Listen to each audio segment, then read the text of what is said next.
السلام علیکم ویورز، آپ دیکھ رہے ہیں کہے فقیر، میں ہوں آپ کا میزبان فاضلی کاظمی۔ خواتین و حضرات، ریاستیں اداروں سے بنتی ہیں اور اداروں میں کتنی ایفیشنسی ہے، کتنی ایفیکٹونس ہے، وہ کس طرح سے معاشرے کو سرو کر رہے ہیں، یہ بہت ہی کرٹیکل کویسچن ہے۔ خواتین و حضرات، آج ہمارے ساتھ ایڈمنسٹریٹو سائنسز کے کچھ سٹوڈنٹس ہیں اور ہمیشہ کی طرح ہمیں جوائن کرتے ہیں سرفراز احمد شاہ صاحب۔ شاہ صاحب کی موجودگی میں ہم ایڈمنسٹریشن ریلیٹڈ میٹرز کو آج تھوڑی سی ڈسکشن کریں گے۔ شاہ صاحب، ایڈمنسٹریشن کے حوالے سے آج ہم بات کرنا چاہ رہے ہیں اور میں ذرا ہسٹری میں پیچھے جانا چاہتا ہوں۔ خلافت راشدہ میں حضرت عمر بن الخطاب رضی اللہ تعالیٰ عنہ، the second caliph, globally in کو ایک بہت ہی ساؤنڈ ایڈمنسٹریٹر کے طور پہ یاد کیا جاتا ہے۔ اور وہ جو ایک کتاب آئی تھی دی 100 گریٹس، اس میں پروفٹ صلی اللہ علیہ وآلہ وسلم کے بعد جس دوسرے شخص کا تذکرہ کیا گیا تھا مسلمانوں کی جانب سے، وہ حضرت عمر بن الخطاب رضی اللہ تعالیٰ عنہ تھے۔ حضرت عمر بن الخطاب نے جو ایڈمنسٹریٹو سسٹم قائم کیا تھا، آج تک یورپ میں ان کے بہت سے لاز کو، ان کی بہت سی پالیسیز کو کاپی کیا جاتا ہے۔ تو پہلے تو میں چاہوں گا کہ تھوڑا حضرت عمر رضی اللہ تعالیٰ عنہ بحیثیت ایڈمنسٹریٹر اس حوالے سے کچھ آپ ارشاد فرمائیں، اور سیکنڈلی ہمیں یہ بتائیں کہ حضرت عمر جیسا ہمارے پاس رول ماڈل موجود ہے اور اسلامی ممالک میں جتنا ایڈمنسٹریٹو ڈیکے ہے شاید دنیا کے کسی اور حصے میں نہیں ہے، تو اس کانٹرڈکشن کو ہم کیسے ایڈریس کریں؟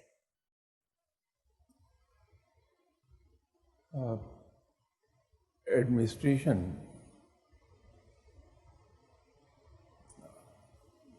بعد میں آتی ہے۔ پہلی بات تو یہ ہے کہ ایک ہمارا آبجیکٹو اور ایک کانسیپٹ ہونا چاہیے، ہم پہنچنا کہاں چاہتے ہیں، what do we want to achieve۔ وہ گول اچیو کرنے کے لیے ہم ایک روڈ میپ وضع کرتے ہیں، جس کو پالیسیز کا نام دے دیتے ہیں، پلاننگ کا نام دیتے ہیں۔ پالیسیز اینڈ پلاننگ دونوں دے گو ٹوگیدر۔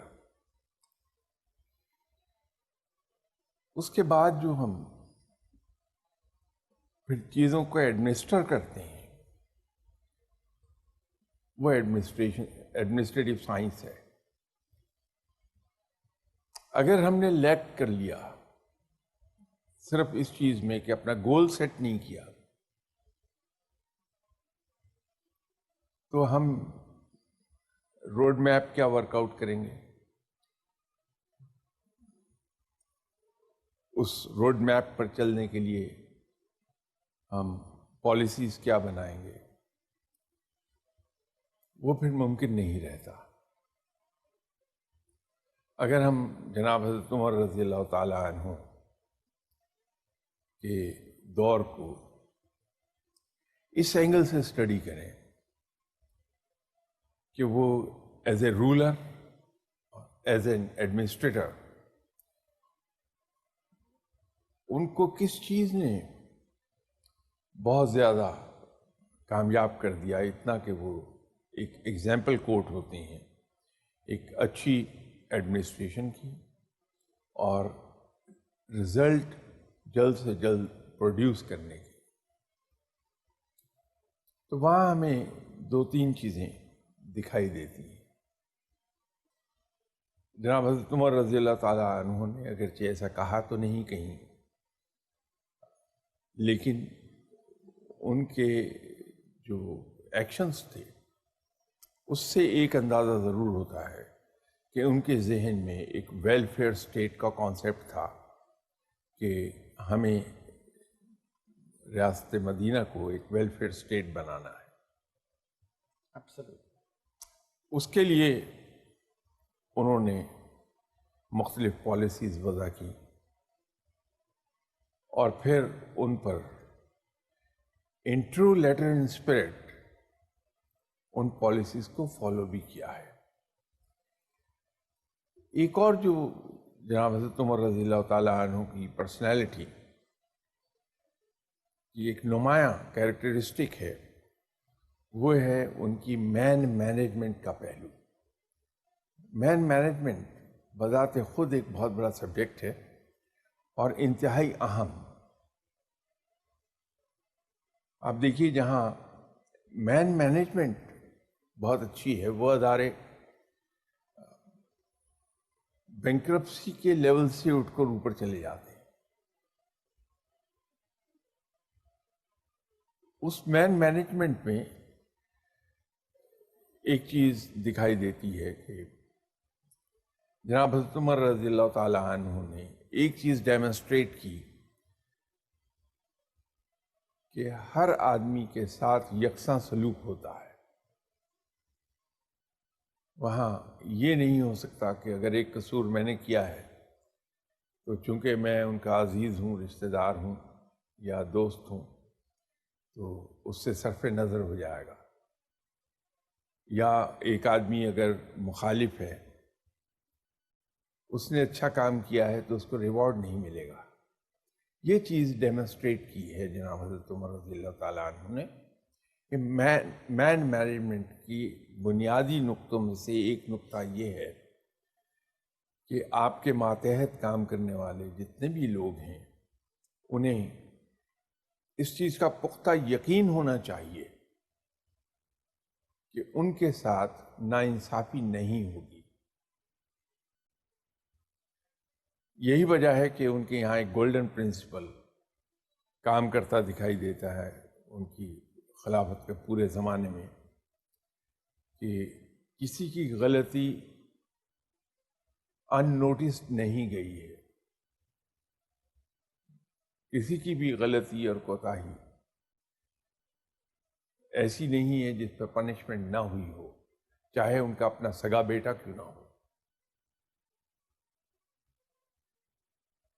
اور کوئی ایسا آدمی نہیں جس نے اچھا کام کیا ہو اسے ریوارڈ نہ ملا ہو۔ ہم اس کو ایک اور پہلو سے بحیثیت مسلمان لے لیتے ہیں کہ جناب حضرت عمر رضی اللہ تعالیٰ عنہ اللہ کے قانون کو نافذ کرنے میں بہت زیادہ سخت تھے، بے شک۔ وہ ہم بحیثیت مسلمان لیتے ہیں، لیکن ایز اے پروفیشنل اگر ہم ایگزامن کریں گے اس کو تو اس کے یہ سب پہلو نظر آتے ہیں، اور یہی وجہ ہے کہ رزلٹ بہت جلدی پروڈیوس ہوئے تھے۔ وہاں انتظار نہیں کرنا پڑا تھا ہمیں کہ ایون ہینڈلی ڈیل کیا جاتا تھا لوگوں کو۔ جو گورنمنٹ فنکشنریز تھے ان پر اس لحاظ سے بہت سختی تھی کہ ان کی کوئی کمپلینٹ نہیں آنی چاہیے، اور جہاں کمپلینٹ آ گئی تو اس کے مقام اور ان کی ایج، ان کی خدمات سب پس پش ڈال کے بعض پش بہت ہوئی۔ یہ ایک بیسک اصول ہے۔ جناب حضرت عمر رضی اللہ تعالیٰ عنہ کے طرز حکومت کو اگر ہم دیکھیں، جو آپ نے کہا کہ یورپ میں کیمبرج یونیورسٹی کے پروفیسر تھے، قسمتی سے ان کا نام میرے ذہن سے نکل گیا، ان کی ڈیتھ کو ایک لمبا عرصہ ہو گیا۔ ان کو اس وقت کے برطانوی وزیر اعظم ایٹلی نے ایک ٹاسک دیا تھا، انفیکٹ یہ ٹاسک 2 پروفیسرز کو دیا گیا تھا، ان میں ایک یہ کیمبرج یونیورسٹی کے پروفیسر تھے، کہ آپ نے یو کے کو ویلفیئر اسٹیٹ بنانا ہے، اس کا پورا ہمیں رائٹ اپ دینا ہے۔ دونوں نے اپنے اپنے رائٹ اپ دیے تھے۔ کیمبرج یونیورسٹی کے پروفیسر کا رائٹ اپ، ان کا پلان، وہ نہ صرف ایکسیپٹ ہو گیا بلکہ اسے امپلیمنٹ کر دیا گیا۔ ان پروفیسر صاحب کا انٹرویو شائع ہوا تھا اس سے غالباً کوئی 15 سال پہلے، جو بہت بوڑھے تھے، وہ انٹرویو مجھے سننے کا اتفاق ہوا تھا۔ ان کا فرمانا یہ تھا، ان پروفیسر صاحب کا، جی، کہ میں نے بہت سے ماڈل اسٹڈی کیے تھے. تھورو اسٹڈی کے بعد میں اس نتیجے پر پہنچا تھا کہ جناب حضرت عمر رضی اللہ تعالیٰ عنہ کی حکومت کا ماڈل نہ صرف یہ کہ سب میں اچھا تھا بلکہ زیادہ پریکٹیکل تھا، ورکیبل تھا. اس کو سامنے رکھ کے میں نے اپنے حالات اور اپنی انوائرمنٹ، اپنا کلچر، اس میں اس ماڈل کو فٹ ان کیا تھا اور یوں میں نے وہ ڈیولپ کر لیا تھا. تو برطانیہ آج بھی دنیا میں سب سے اچھا ویلفیئر کنٹری گنا جاتا ہے.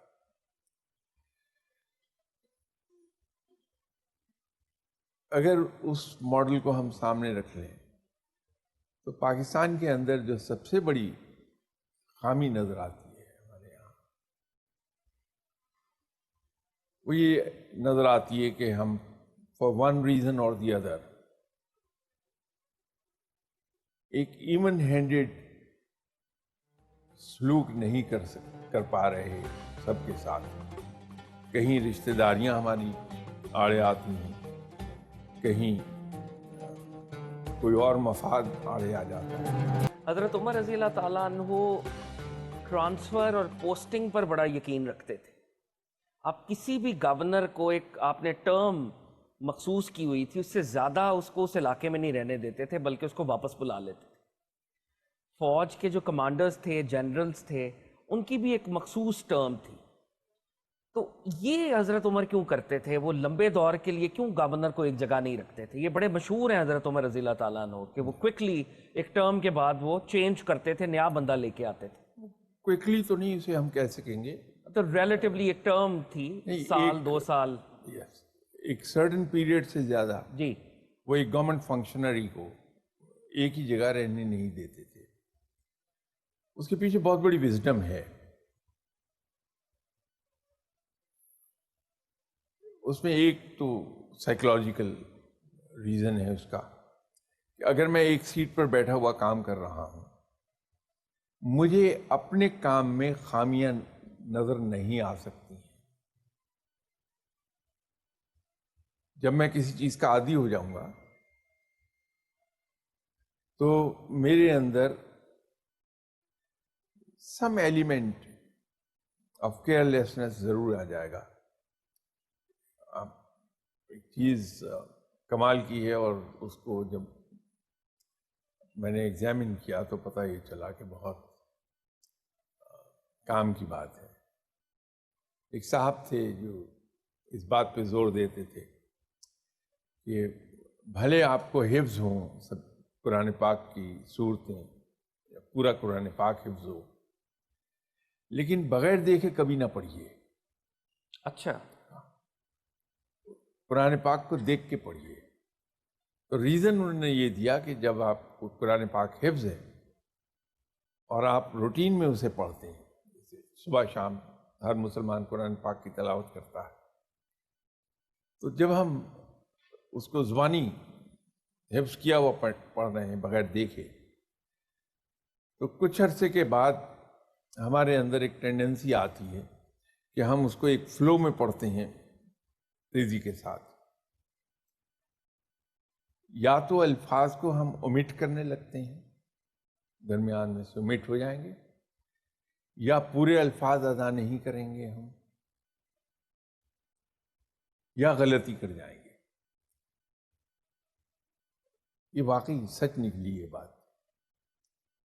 تو اسی طرح ایک آدمی جب ایک ہی سیٹ پر بیٹھا ہوا کام کر رہا ہے تو سائیکولوجیکل ریزن اس کا یہ ہے کہ اس کو اپنی خامیاں دکھائی دینا بند ہو جاتی. وہ نئے آئیڈیاز اور نئے تھاٹس وہاں وہ انٹروڈیوس نہیں کرا پاتا. نتیجہ یہ ہوتا ہے کہ وہاں ایک سٹیل میٹ ہو جاتا ہے، امپرومنٹ بند ہو جاتی ہے. ایک تو اس کا سائیکولوجیکل ریزن ہے. دوسرا یہ ہے کہ جب ایک جگہ کوئی ایک گورنمنٹ فنکشنری زیادہ دیر رہتا ہے تو اس کے تعلقات ڈیولپ ہو جاتے ہیں، اور انسانی فطرت یہ ہے کہ اس میں مروت موجود ہے اور وہ ان تعلقات سے کسی نہ کسی طرح مجبور ہوتا ہے کہ وہ کہیں روح ریاض شروع کر دے. تیسرا یہ تھا کہ جب لنکس ڈیولپ ہوتے ہیں تو ذاتی مفادات بھی ڈیولپ ہونا شروع ہو جاتے ہیں، جن کو پورا کرنے کے لیے آدمی بعض اوقات تھوڑا سا سیدھے راستے سے ڈیویٹ کر جاتا ہے. تو یہ ریزنز ہیں. اور ویسے بھی جو ایڈمنسٹریٹو سروسز ہیں مختلف ممالک میں، خود ہمارے یہاں بھی یہ نظام کام کرتا رہا ہے کہ ایک سیٹ پر یا ایک ہی اسٹیشن پر گورنمنٹ فنکشنریز کو 3 سال سے زیادہ نہیں رہنے دیا جاتا تھا. ریزنز اس کے پیچھے یہی تھے. شاہ صاحب ایک سوال شامل کرتے ہیں آڈینس سے. جی السلام علیکم. وعلیکم السلام. جی میرا نام سمین ہے. ہم یہاں پر اداروں کی اور انتظامیہ کے حوالے سے جو بات کر رہے ہیں، میں بڑے غور سے آپ کی وہ کچھ اہم باتیں سن رہی تھی جو آپ لوگ کر رہے تھے. میں آپ سے کچھ آپ کا پوائنٹ آف ویو جاننا چاہوں گی جو میری اپنی آبزرویشن کے پوائنٹ آف ویو سے ہے. ٹائم مینجمنٹ، وقت کی جو اہمیت ہے، ایسا کیوں ہے ہم اپنی سوسائٹی میں دیکھتے ہیں کہ کہیں پہ اگر ہم نے پہنچنا ہو یا کرنا ہو تو ہم سمجھتے ہیں کہ آدھے گھنٹے کے فرق سے کوئی فرق نہیں پڑے گا. ایسا کیوں ہے؟ دیکھیے 2 چیزیں ہیں. ایک تو وقت کو ویلیو کرنا، کہ ہم ٹائم کو کیسے ویلیو کرتے ہیں. جیسے آپ نے خود فرمایا کہ اگر آدھا گھنٹہ ہم کہیں لیٹ ہو گئے تو وہ ہمیں کسی طرح بھی وہ شرمندہ نہیں کر پائے گی بات کہ آدھا گھنٹہ لیٹ ہو گیا ہے. بہت پرانی بات ہے. میرے آئی تھنک دیٹ واز 1973. میرے ایک باس تھے، اللہ تعالیٰ ان کے غریق رحمت کرے اور درجات ان کے بلند فرمائے، دنیا میں نہیں رہے. DM خان، جی انٹرنیشنلی نون فگر، بڑا وائڈلی ریسپیکٹڈ آدمی تھے، بھی بہت پیارے آدمی. کوئی کام تھا شاید، انہوں نے مجھ سے کہا کہ تم سنڈے صبح اتنے بجے آ جانا، تو ناشتہ میرے پاس ہی کر لینا. ایک اور بھی صاحب تھے، این آؤٹ سائڈر، انہوں نے بھی جانا تھا میرے ساتھ. تو میں، جیسے آپ نے فرمایا کہ آدھے گھنٹہ پلس مائنس تو کوئی مطلب رکھتا ہی نہیں ہے، تو میں تقریباً کوئی 10-12 منٹ لیٹ تھا. تو وہ بات جب بھی کرتے تھے مذاق کے رنگ میں کرتے تھے، بڑے پلیزنٹ ورڈز میں، فیس ایکسپریشن بڑا پلیزنٹ ہوتا تھا، لیکن اصل میں وہ جھاڑ رہے ہوتے تھے آدمی کو. تو انہوں نے مجھ سے کہا کہ you are late by 12 minutes. تو میں نے کہا آئی ایم سوری سر، آج سنڈے ہے تو مجھے ذرا کچھ سستی. اوکے، بات ختم ہو گئی. نیکسٹ سنڈے پھر وہ اسی کام کے لیے بلایا، وہ آؤٹ سائڈر بھی تھے. تو میں کیونکہ لاسٹ سنڈے سے شرمندہ ہوا تھا، تو اس مرتبہ 10 منٹ پہلے چلا گیا. تو DM خان صاحب نے taught me a lesson of my life, that was a lifetime ٹائم لیسن. مجھے کہنے لگے سرفراز، جتنا برا لیٹ آنا ہے اتنا ہی برا جلدی آنا بھی ہے. اچھا rally? I learned a lesson. 73 سے آج دیکھ لیجیے اراؤنڈ 46 ایئرس. اب میرا خیال ہے کہ شاذ و نادر کہیں کوئی ایسا قصہ پیش آیا ہو کہ میں 2-3 منٹ لیٹ ہو جاؤں یا میں 2-3 منٹ پہلے چلا جاؤں. کوشش یہ ہوتی ہے کہ I should be right on dot. جب ہم ویلیو نہیں کرتے وقت کو، تو پھر ہم یہ plus minus half an hour, یا اگر آج ایک کام نہیں میں کر سکا صرف اس لیے کہ مجھے کسی دوست کے ساتھ کہیں باہر کھانا کھانے جانا تھا، تو کل کر دوں گا، کیا فرق پڑتا ہے. تو پھر یہ ہوتا ہے. لیکن یہ جب ہم ٹائم کو ویلیو کرتے ہیں پھر ہمارا ایٹیٹیوڈ یہ نہیں ہوتا. دین وی گو بائی منٹس. اس کا دوسرا پہلو ہے ٹائم مینجمنٹ کا. ٹائم مینجمنٹ ہمارے یہاں انفارچونیٹلی بہت کم پائی جاتی ہے. بہت کم لوگ ملیں گے جو ٹائم مینجمنٹ کر پاتے ہیں اپنے. اور یہی وجہ ہے کہ ہم میں سے ہر آدمی یہ شکوہ رہتا ہے کہ میرے پاس وقت نہیں ہے.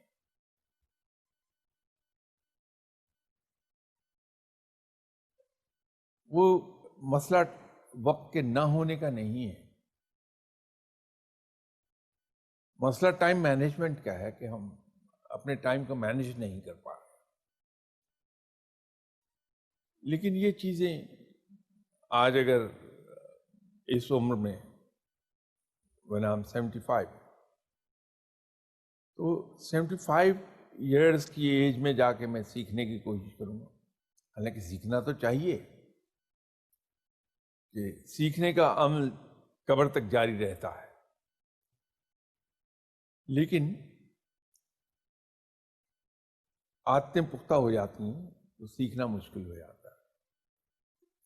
اگر ہم اپنے بچوں کو بڑی ارلی ایج میں، جتنے بھی ینگسٹرز یہاں موجود ہیں کل کو یہ باپ بنیں گے، ماں بنیں گے، تو شاید اس وقت یہ بات کام آ جائے کہ بچے کو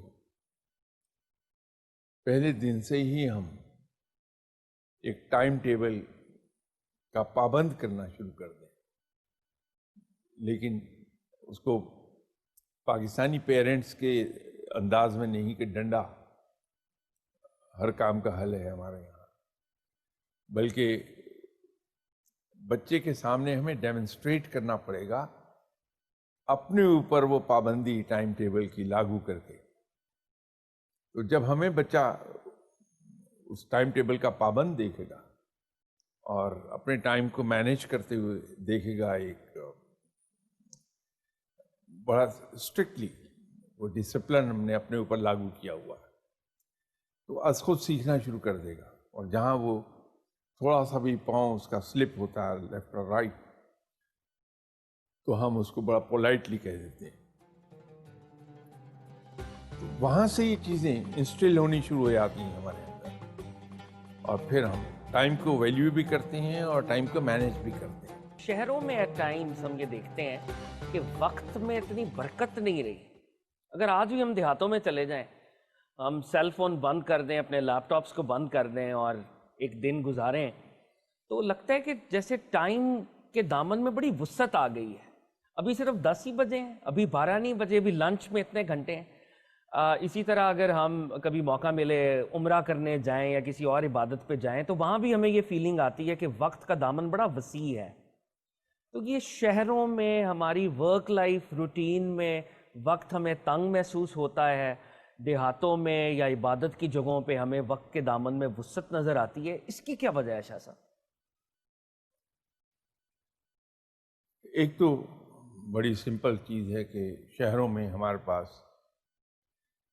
وقت ضائع کرنے کی مواقع بہت زیادہ ہوتے ہیں. شہروں میں شاہ صاحب شہروں میں ہمارا وقت ضائع ہوتا ہے.